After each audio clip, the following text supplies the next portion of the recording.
God means the creator. దేవుడు అనే పదానికి అర్థము సృష్టికర్త. ఎవరి సృష్టికర్త?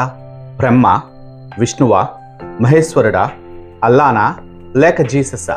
ఈ విషయం తర్వాత ఆలోచన చేద్దాం. కానీ ఆయన చేసిన సృష్టి మాత్రము మన కళ్ళ ముందే ఉన్నది. నాసా వాళ్ళు బయలుపరిచినటువంటి విషయం ఏంటి అంటే, ఈ సృష్టిలో అనంతమైనటువంటి ఈ విశ్వములో ఇంచుమించుగా 10,000 కోట్ల గ్యాలక్సీలు ఉన్నాయని చెప్తున్నారు. అందులో ఒక గ్యాలక్సీ మన గ్యాలక్సీ మిల్కీవే గ్యాలక్సీ. ఈ గ్యాలక్సీలో కూడా ఇంచుమించుగా 10,000 కోట్ల నక్షత్రాలు ఉన్నాయి. అందులో ఒక నక్షత్రము సూర్యుడు. సూర్యుడి చుట్టూ 8 గ్రహాలు తిరుగుతున్నాయి. అందులో 3వ గ్రహమైన భూమిపైన మనం ఉన్నాము.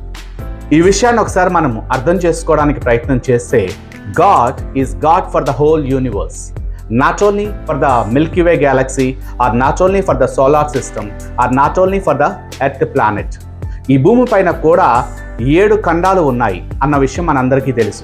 God is not only for one continent or one country.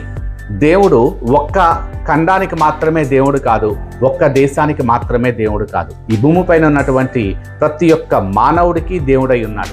ఒక మతానికి, ఒక కులానికి మాత్రమే దేవుడు కాదు.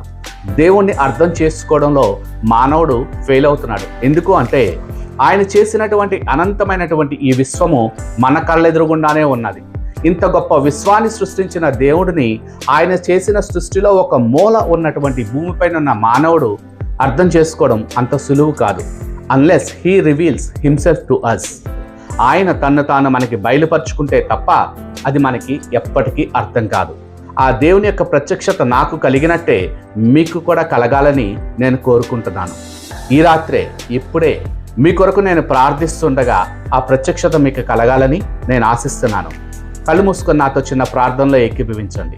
మహాపరిశుద్ధుడైన మా తండ్రి, అనంతమైనటువంటి విశ్వానికి అధిపతి అయిన మా దేవ, ఈ వీడియో వీక్షిస్తున్నటువంటి, చూస్తున్నటువంటి ప్రతి ఒక్కరికి నీ కృప అనుగ్రహించి, ఆ కృప ద్వారా నీ ప్రత్యక్షత వారు పొందుకొని సాక్ష్యం చెప్పే విధముగా వారికి నిన్ను నీవు కనపరుచుకొనమని పరిశుద్ధాత్మ స్వాధీనంలో వారిని అప్పగిస్తూ యేసు నామంలో ప్రార్థిస్తున్నాం తండ్రి. ఆమెన్.